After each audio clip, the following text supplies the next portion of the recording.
let's get started. So today I'm going to be teaching you guys how to crush objections in 6 steps. Emily, we have our recording on, right? We are good. Okay, cool. And by the end of today's webinar, you will know how to crush any objection in 6 steps. There's only 6 of them. There's only 6 things you can choose from. I'm going to show you what they are and how to use them today. Why you get flustered when people object to you. Listen, it happens. It still happens to me, and I've been selling for 30 years. Why your prospects and leads shut down when it comes to objections, why the clock starts to run out for you, and why it becomes more intense when they say no, not yet, not with you, not under these circumstances. And how to stay engaged in the sales conversation comfortably in the face of objections. These are the things I'm going to be teaching you today in this webinar. I know it can be frustrating, being afraid to get objections from your leads. It can suck. I know, I've gone through it, I've lived through it.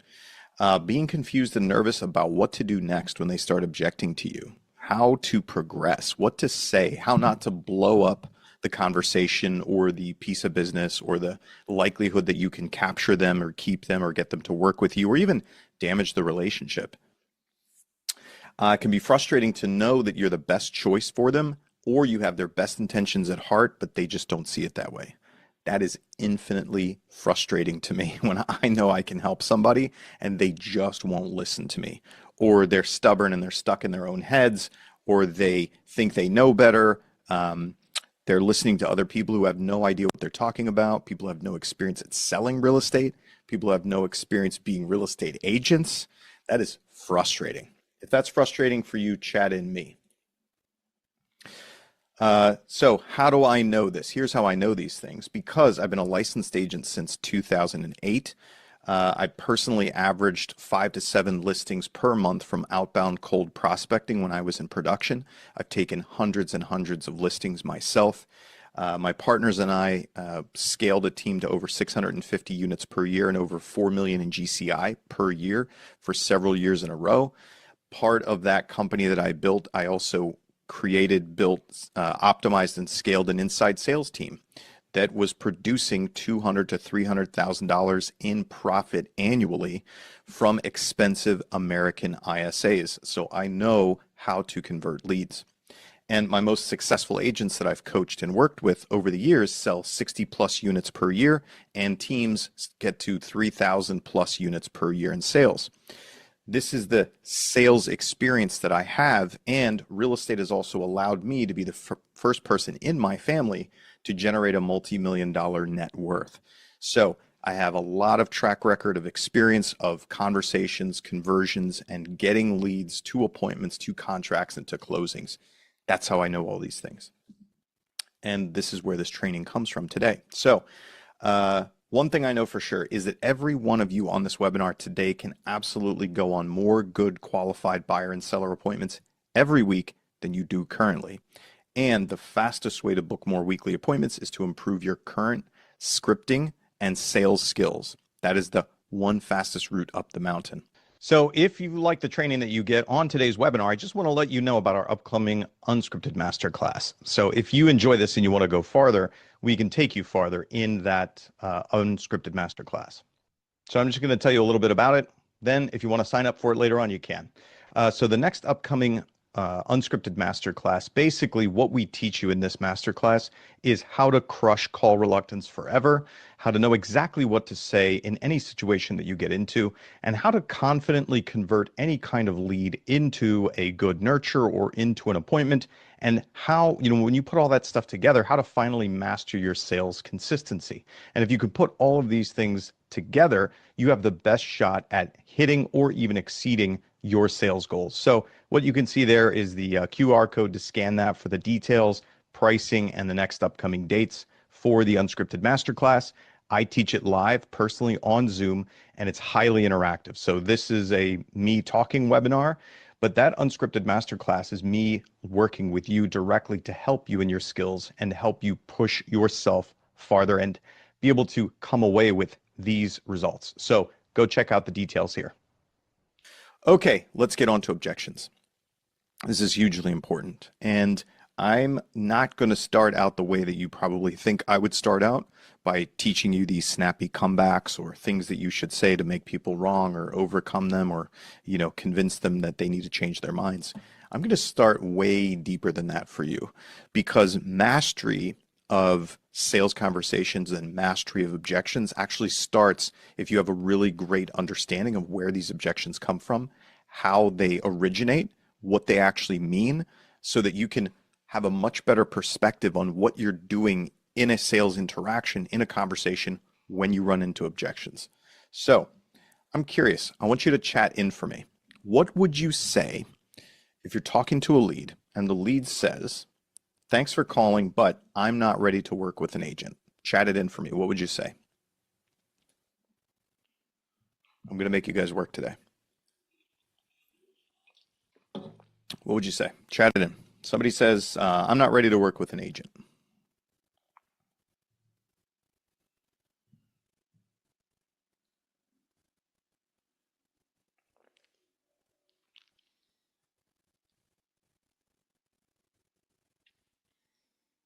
Good job. Keep going. Anybody else?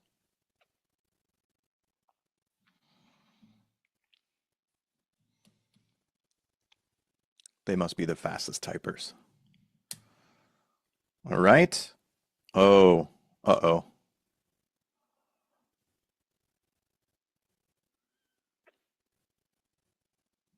Okay. All right, we got some more answers. All right, so here's another one. What do you do if they say, "I'll just use the listing agent to purchase"? If they're like, "Oh, hey, thanks, buyer agent. I'm just going to use the listing agent to purchase." What do you say there?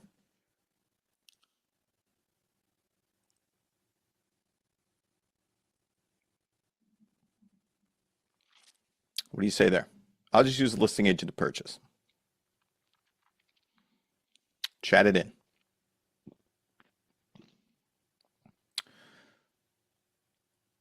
While you guys are typing, I don't want it to make this take too long.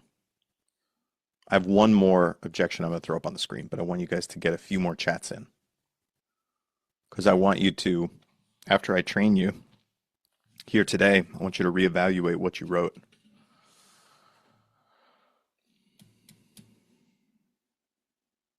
Come on, guys, type faster. Listen, stop making a sandwich or stop multitasking, whatever the hell you're doing. Start typing. There we go. All right. Look at these answers. All right. Here's one more. "I already have an agent I'm going to work with." Chat it in. "I already have an agent I'm going to work with." Chat it in. I'll get another drink while you guys are chatting. I finished this one.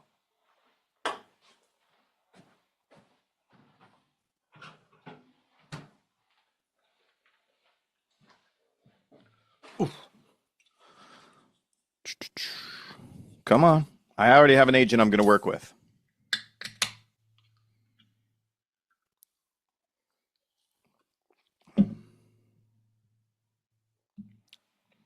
Chat it in. Okay. All right. This is a fun game. So now I'm going to teach you guys some stuff, and then I want you to go back and I want you to review these answers that you wrote in here. And even if you didn't write an answer in, if you're like, "Ooh, that's a good one. Ooh, I like that. That's awesome. I'm going to steal that." I want you to run it through the filter that I'm about to teach you guys. So, nothing in the world is more dangerous than sincere ignorance and conscientious stupidity.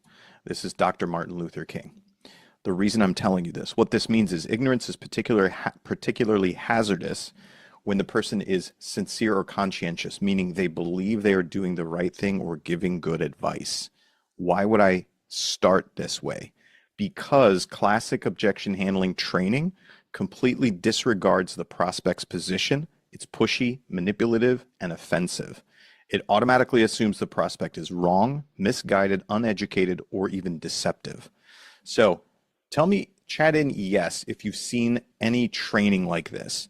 A lot of bad sales training is out there, and a lot of people keep propagating these bad concepts. And in fact, I see trainers, I see people who are on webinars, on stages, saying that, reconfirming these types of bad approaches to objection handling. So here's a first one of these old school concepts.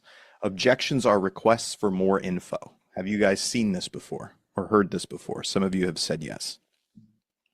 So the theory is that an objection is not a rejection. It's a signal the buyer doesn't understand, believe, or feel safe. And so what they tell you to do is that means tell them more reasons they should meet with you, choose you, buy, or list with you. This is horrible. This is horrible advice. Objections are not requests for more information. I'm going to prove to you that that's the case. How about this one? All objections are either real or they're smokescreens, meaning that either somebody says no because they legitimately can't do whatever, they can't purchase or they can't move forward, or they're just bluffing you or blowing you off. Have you guys ever heard that one? So when they say this, what they mean is that it means that using things like if you could, would you style closes to overcome what they call stalling tactics. So they're calling all objections just stalling tactics, which is, again, ridiculous. Objections are emotional, justified with logic. You guys ever heard this one? Objections are emotional. So they're reacting emotionally to you, the salesperson, or the offer, or the sale, or whatever, and then they're justifying it with logic. So what this means is that if you can just sell them harder, if you can give them more logical reasons that they should change their mind or convince them to trust you, then their logic will take over and they can overcome their emotion or something like that. Have you guys ever heard that one? How about this one? Objections are buying signals. This is the dumbest one I've ever heard. So this theory says that people who are not interested don't object. They just disengage. This is taught by some of the biggest YouTubers and sort of celebrity sales trainers out there, that objections are buying signals. So to them, what that means is that if somebody objects, then it means they do have intention to buy or gain whatever service or product you're selling. You just have to keep talking about you, your service or appointment until you overcome whatever that objection is to then fulfill that buying signal that they're giving you. So if they stay in the conversation, you just need to keep arguing with them is essentially what they're saying. Okay, let me ask you guys a question. You are all consumers in your day-to-day life, right? So I want to know, you as a consumer in your day-to-day life, what do you hate about salespeople? Chat it in for me. What do you hate about salespeople?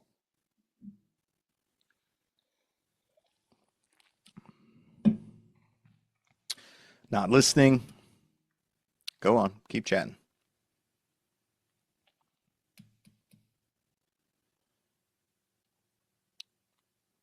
Pushy.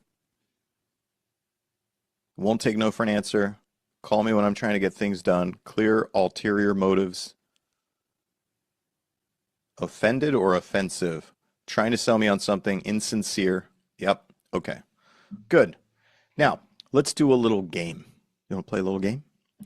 Let's say that it is a warm summer day and you have some time to kill. You're waiting to pick up your dry cleaning or get your kid from dance class or karate class or whatever, but you have some time to kill. So, rather than sit in your car, you happen to see that next door is this huge car dealership with all these beautiful shiny cars outside. So you decide you're going to get out and walk around and just look at some cars. You have no budget to buy a car. You have no need to buy a car. You don't even want to buy a car today, but you're going to take the risk and go walk around there anyway. So you're walking around and then you see this guy. This is Jeff. Jeff sells cars. I want you to chat in from Jeff starts to approach you. I want you to chat in for me. What is Jeff's purpose? Chat it in.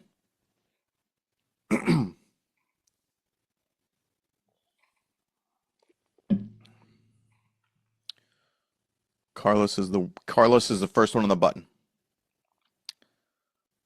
What is Jeff's purpose? Chat it in. What's Jeff's purpose?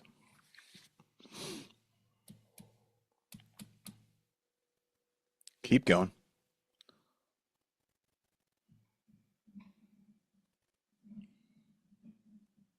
It's a little tough getting you guys to chat today. To sell you a car. How did I know that several of you were going to say to sell me a car? This is an important distinction. How did I know you guys would say that? Here's how I knew that you would say that, because I put you into the mindset of a consumer. Notice that Tara answered it like a salesperson. She said to find out what you need. No. A consumer looks at Jeff and says, that guy's sole purpose on this planet is to sell me a car. And unless I want to buy a car, I'm going to avoid that guy. That's how a consumer looks at it. Salespeople say all kinds of flowery stuff like, oh, I want to build a relationship, find out what your needs are. I want to service you and your family. I want to be your car consultant for life, your transportation consultant. That's what salespeople say. Consumers are like, that guy, his purpose is to sell a car. They reduce the salesperson down to this singular idea. This is an important concept that I want you to understand because it underpins a lot of the unscripted training that we do. It underpins how we master sales interactions and how we get inside the guard of people who are saying no, not yet, not with you, not under these circumstances. Understanding the game, and the game always is, you salesperson, your purpose is to sell me something or convince me of something. So from the consumer's perspective, salespeople represent one thing and one thing only. We represent to the consumer being that they need to be ready to make a decision or take an action. That's what we represent to them.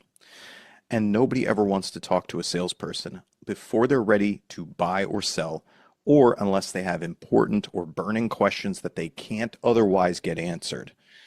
For a normal consumer, day-to-day consumer, these are the only two circumstances under which they want to interact with salespeople most of the time. So when we work all sorts of different leads, right? Depending on what you do, obviously sphere of influence, past client are the easiest things to work. Referrals are the easiest people to convert, but down from referrals, and I don't know if you've noticed, but the real estate market's a little bit tougher than it was in years past right now. So we're working all sorts of different lead types. And in our industry, in a lot of cases, we're working people that are much colder, people that are farther up the buying funnel, people that are farther away from feeling like they're ready to talk to a salesperson or an agent. And so we're running into a lot of this more often. This is where a lot of your objections are coming from. This is where a lot of the rejection that you feel is coming from. I just want you to understand it. So the consumer's perspective, we have simple objections and which have no context to them typically. Things like, oh, I'm just looking, not ready yet, getting started, right? Not interested. Those are simple objections that don't give you any story or concept. Then we have story objections, where we have context, details, reasons, outcomes. The three examples that I showed you and had you guys write in what you would say to it, those are examples of story objections, right? I can't remember what they are. I'm going to work with the listing agent. That gives you context. I'm not ready to work with an agent. That gives you context.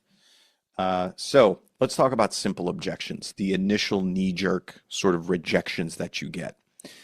What I found from experience, and this is from calling a ton of expireds, this one specifically came from calling expireds, because I noticed that when I would talk to an expired and I would get them on the phone, what I asked them could go into one of three categories. So I'll give you an example. I could have either asked them, hey, why did you want to sell your property in the first place, right? When they say, oh, no, I'm taking it off the market, I'm not selling. When I would ask, why did you want to sell your home in the first place? That was dragging them backwards into the past. Or I said, okay, you've taken it off the market. When do you think you'll be putting it back on the market? Or when do you think you will want to get it sold again? Pulling them into the future. What I noticed is that I had higher resistance from them when I was either trying to pull them backwards or I was trying to push them forwards. What I discovered was that I got the least amount of resistance from them when I asked them a present tense question. Would you be interested in reviewing an offer on your property? That is a present tense question, right? So what I discovered was that, especially for simple objections, not interested, not just looking, getting started, that present tense questions have the least amount of sales pressure that we can apply. Now, We already talked about Jeff, the sales guy, just wants to sell you a car. Most consumers, us consumers, do not want to talk to salespeople unless we're ready to buy something or we have burning questions. So just by the nature of us being salespeople, being in a conversation with somebody, when they start to say no, when they start to say not yet, when they start to say not with you, there's already sales pressure in that conversation. Dragging them backwards makes it higher. Dragging them forward makes it higher. The least amount would be present tense. So here's an example. Somebody says, I'm just window shopping or just getting started. Oh, do you currently live in this area or are you relocating here? Present tense question. Do you currently own your home or are you renting? Present tense question. Which neighborhoods are you interested in for buyer leads like on the internet? Present tense question. And notice that it's plural. It's open. I didn't ask which neighborhood have you decided on. Which neighborhoods are you interested in?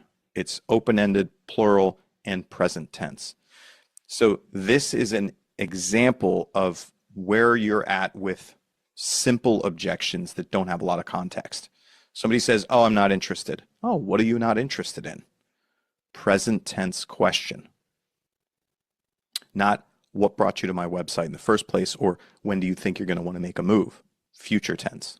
Got it? Chat in yes if you get it.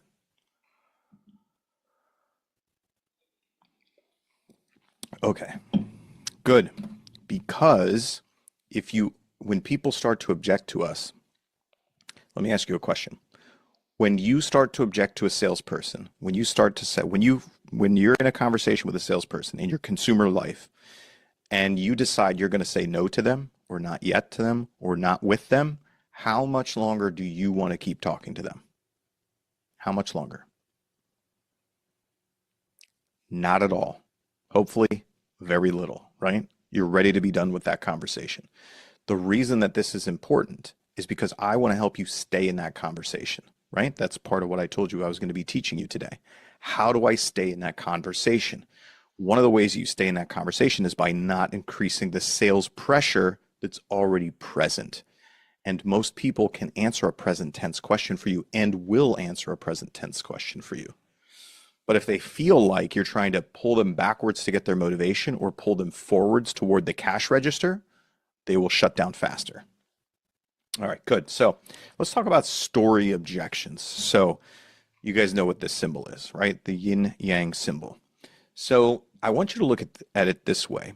If an objection, when people say no, not yet, not with you, not under these circumstances, not at this price, is this half of the symbol, then there must be the other half of this symbol. What do you think would be the other half of this symbol? If on the right we have no, not yet, not with you, not under these circumstances, not at this price, what would the opposite, what would the other half of this, what would be the completion of this? Chat it in.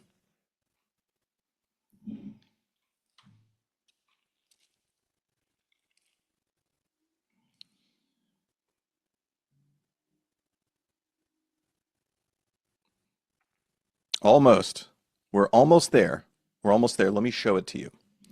Yes, let's get started. I like where you guys are, where your head is at. That's very positive energy. Let me show you what I mean by this, actually. This is the other half of it.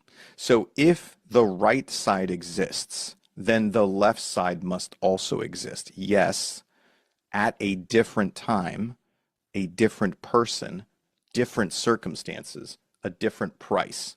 Does that make sense to you guys? So Christina wrote, I want to work with you now and as soon as possible. Nicole wrote, yes, let's get started. That's actually not quite what I want you to understand. What I want you to understand is if they are saying no, not yet, if they say no, not yet, what that means is yes at a different time. No, not with you, that means yes to a different person. No, not under these circumstances, that means yes to a different set of circumstances. Do you guys understand that? So it's not quite what you chatted in, it's slightly different. They're saying no to a certain set of circumstances or person or approach or price or whatever, which means that they will do it at some other time with some other person under some other circumstances. So once we get that core concept down, here's the next part. This is what makes up these story objections. All objections are made up of these three parts, story objections anyway. It's made up of the person's perspective. It's their experience or their knowledge or what they know or what they think they know or what somebody told them or what they made up in their own heads. That perspective informs their process, what they will do, what they won't do, their plan, or who they'll do it with, if that makes sense, and when they will do it or not do it. And they're going to follow that process because they believe it's going to get them some outcome or advantage or help them avoid something, right? So these are the unique outcomes or benefits that they think they're going to get. All right. So if we understand that, then under the consumer's perspective, when they start to object to us, what they're thinking is either I have a preconditioned response to this or I've considered my options, right? So preconditioned response is when you walk into a store and you're just looking around and the salesperson says, "Can I help you?" And you say, "No, I'm just looking around." All right. Now, preconditioned response is, "Oh, I'm looking for new polo shirts," but I say, "I'm just looking around." That's a preconditioned response. I'm actually looking for polo shirts, but it's easier for me to tell you I'm just looking around. Preconditioned, right? Or I've considered my options. In the case of Jeff, we walk onto Jeff's car lot. Jeff says, "Hey, how you doing today? What can I help you with? Are you here to buy a car?" And I say, "No, Jeff, I'm not here to buy a car today. I have considered my options. I thought about it. I don't have a budget. I don't have a desire. I don't have a need for a car." So my answer to Jeff is, I don't need a car, right? That's, I've considered my options. Or I have experience or knowledge or assumptions. I've considered the outcomes, the results, the risks, or I have an order that I want to do things in. So my answer to all of that is no, not yet, not with you, not in these circumstances, or not at this price. This is how that objection originates and what's behind it. So this is a duplicate slide. Let's go back to Jeff. Jeff's classically trained, right? He follows those YouTube sales guys. He's a car sales guy. He wants to sell you a car. We don't want to buy a car. We don't need to buy a car. We don't have a budget to buy a car. But Jeff just won't let it go. So let me ask you a question. I want you to chat in. Do you want Jeff to pitch you on buying a specific car as a result of you saying, "No, I don't want to buy a car"? Do you want him to pitch you on buying the right car? "Oh, but you know what? I might have this one over here that will work for you. Do you want to see it?" Do you want Jeff to try to pitch you on buying the right car? Yes or no? Chat it in. All right. Do you want Jeff to persuade you to change your mind about buying a car today? Yes or no? You guys are a tough crowd. Do you want Jeff to educate you on why you should buy a car now? Maybe, Carlos. Do you want Jeff to argue with your decision to not buy a car now? Yes or no? Well, then what are we going to do, salespeople? What do we do? We're stuck. What's Jeff going to do? I just want to illustrate this for you. I want you to go back and I want you to look at what you wrote to my objections. Jeff's looking for a black guy. Go look at what you wrote. You're going to see that most of your responses did one of these things.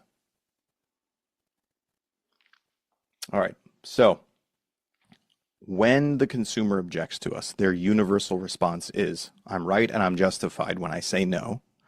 Don't try to change my mind, salesperson. Hopefully this ends the conversation, salesperson," right? Their deeper response is, "I'm uncomfortable having to reject somebody. I don't like being in this interaction." This is why they shut down and run away from you. Do you know 9 times out of 10, the reason that we avoid salespeople as consumers is not because we don't want to buy or we don't have questions. It's because we don't like rejecting people. That's why when people start to say no, not yet, not with you, to you, they end the conversation as quickly as possible. All right. So knowing all of this, great Dale. So when the lead objects to me, should I just give up? No, we don't give up. Okay. I'm going to teach you what to do. Let's talk about the 6 objection handling options. This is how you crush objections. 6 steps. Okay. That's 5. 6 steps. All right, so here's our options. The very first option that you have when somebody starts to object to you is you can ignore it. If it is not stopping the conversation, you can let it go. So I'm going to give you the example. Oh, hey, Vivian, I'm not buying a home until next year, right? But thanks for the call. That's somebody stopping the conversation. Vivian has to deal with, I'm not buying until next year, because otherwise the call ends, the conversation ends. Versus, oh, hey, Vivian, yeah, we're planning on not buying until next year, but we do need to get a bigger house because of X, Y, and Z. That person continues on with the discovery. They're giving you information. We can just let it go for now. Let them keep building rapport, doing discovery with us. Don't interrupt them.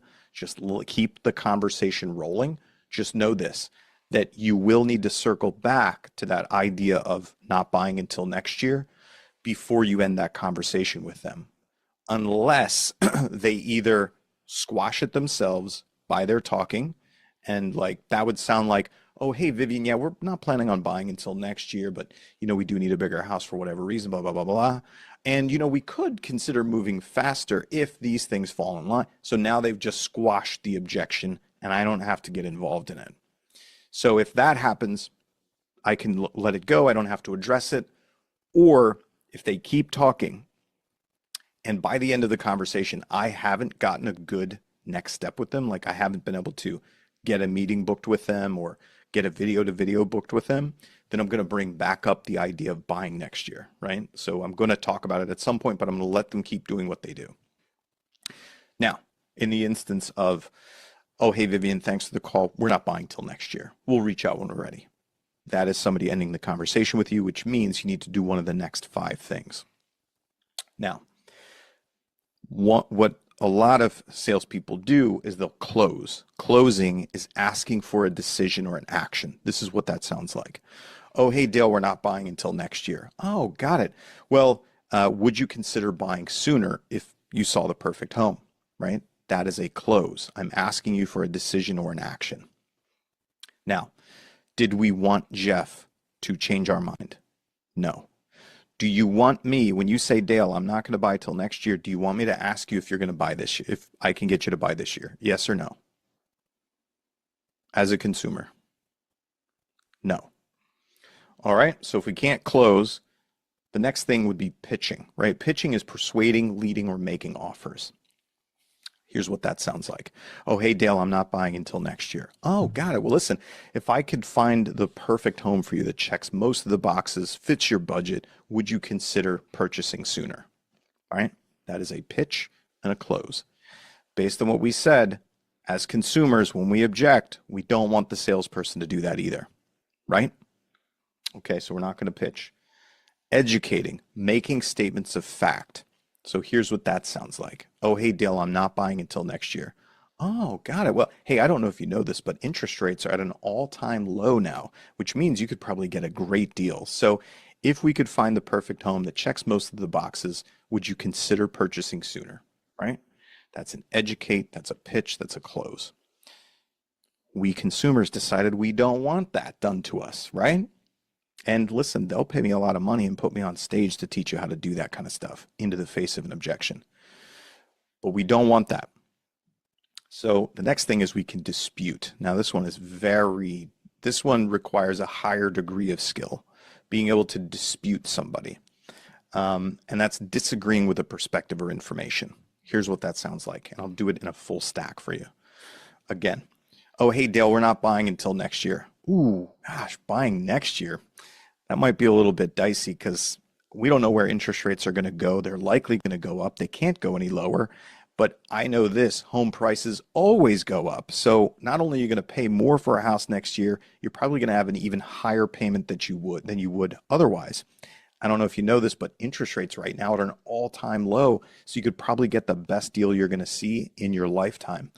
So if I could find you the perfect home that checked most of the boxes, and it was affordable, was a great deal, would you consider buying this year instead, right?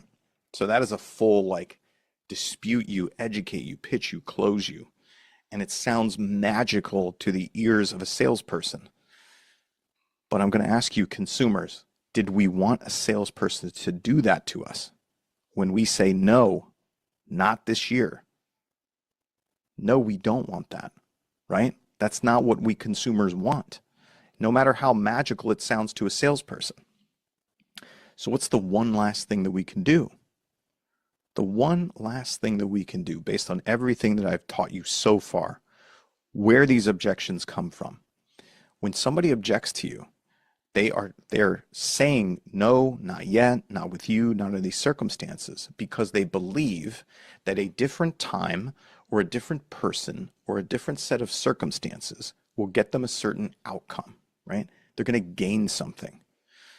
So the one thing that we can do, the safest thing that we can do, the least amount of sales pressure thing we can do is we can ask pure discovery questions, right? Pure discovery questions. Don't make them wrong.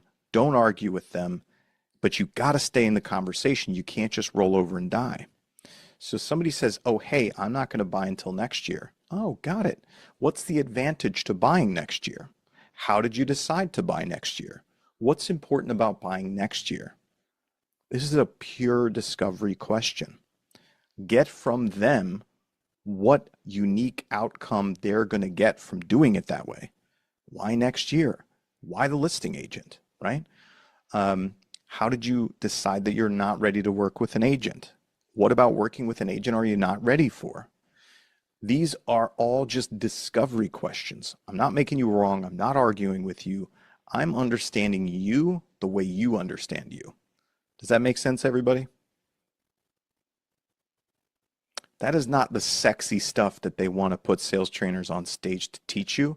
I'm telling you from 30 years of sales experience that that is the ninja tactic that people don't see coming, and they'll answer your questions for you. They'll tell you exactly how right they are and everything they've considered and why it makes perfect sense.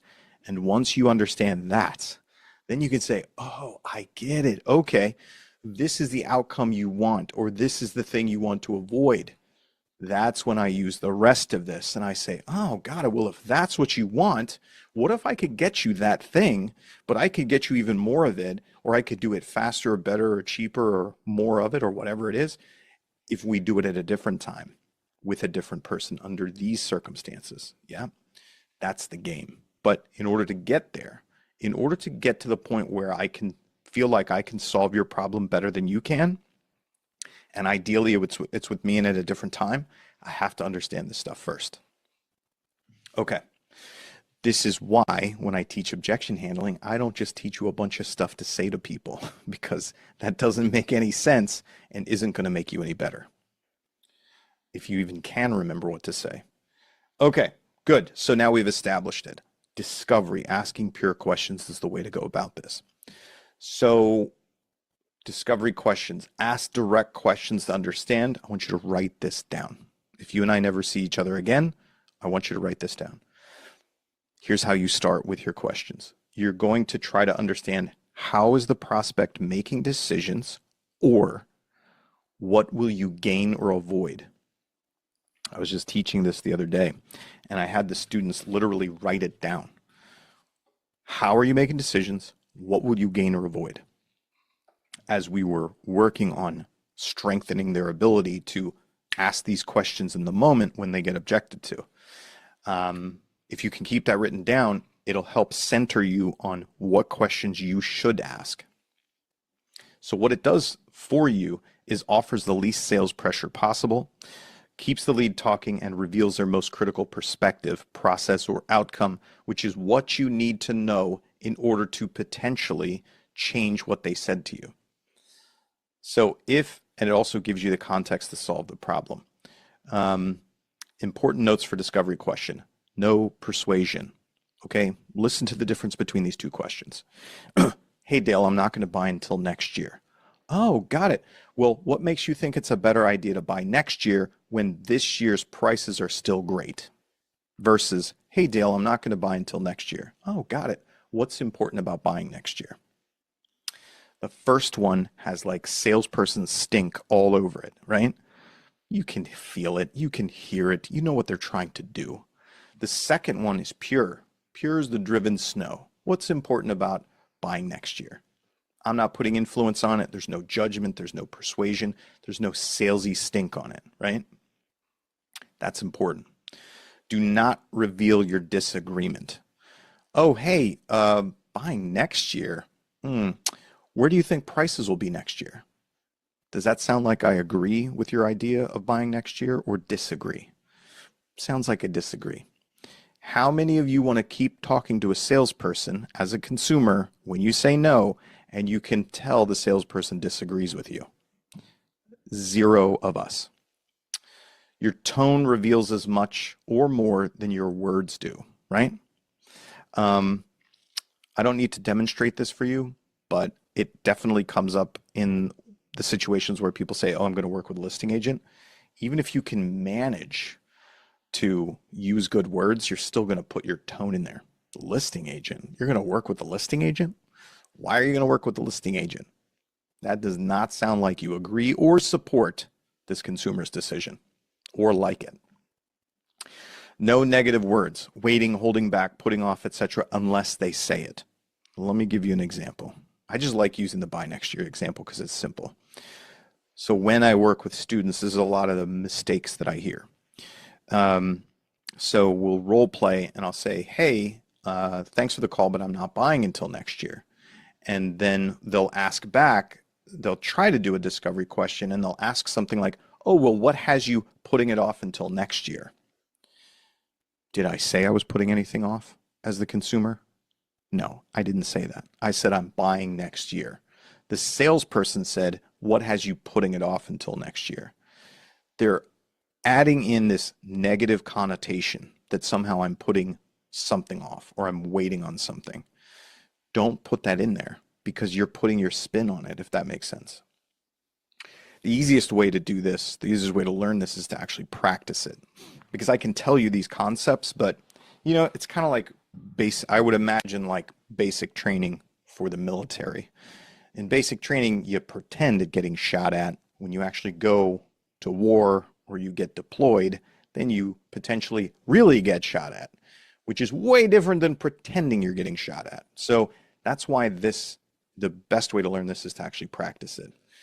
I guarantee you say and ask things that you don't realize that you're saying or asking, or you think that you're doing it right, but you really aren't, which is what affects your results that you get when you're actually talking to somebody. Objection handling becomes much easier if you have patterns to follow. I'm going to show you some objection handling patterns here. Your patterns should follow natural human interaction so that the lead doesn't catch on. Old school objection handlers are just too obvious for modern leads. Do you remember, have any of you been in sales long enough that somebody handed you like a stack of like written out paragraphs that you're supposed to read when somebody objects to you? Anybody here? Chat in yes.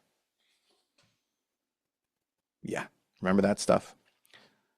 Yeah. So how the hell are you supposed? First of all, most of that stuff just makes them wrong or makes them stupid or argues with them, which nobody likes. And we don't like it either.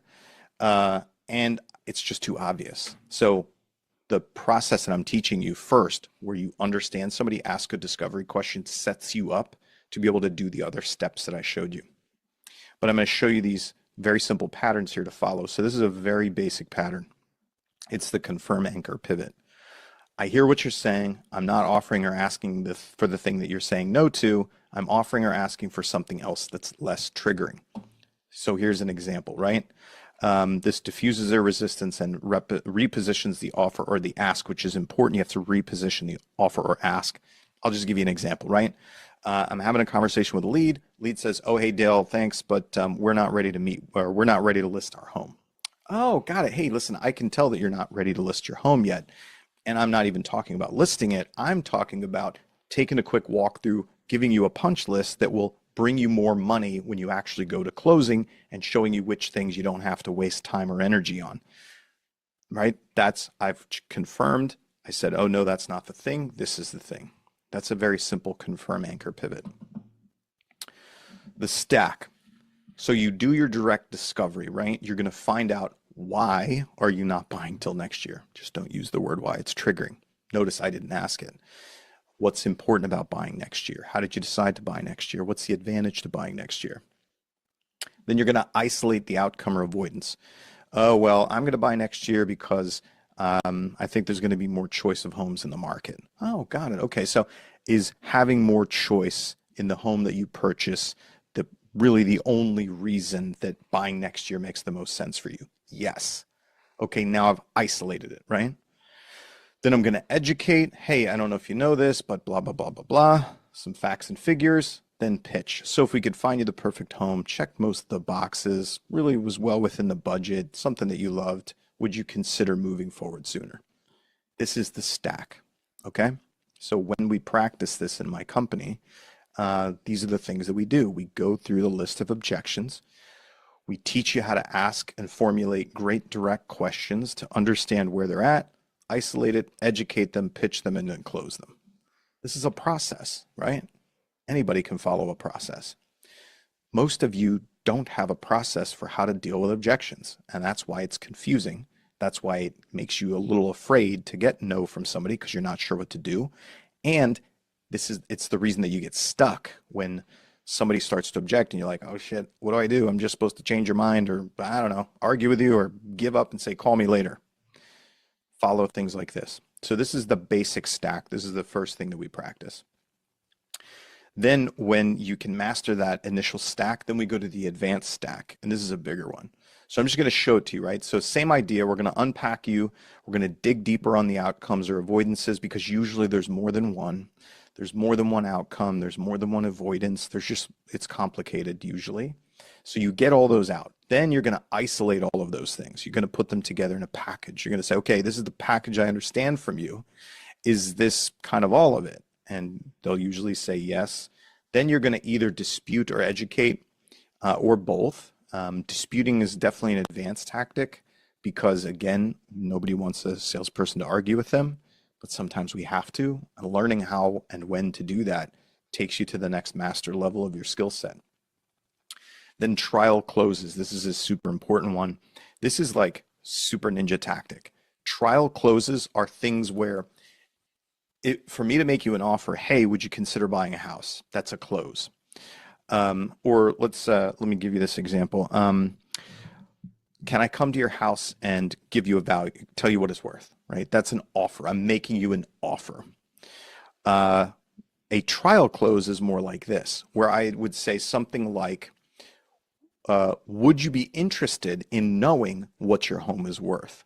That's a trial close. And if they say yes, or yes, we'd be interested, then I'm actually going to close for, okay, well, I can come to your house, take a look at it and tell you what it's worth, right? That's trial close and then close.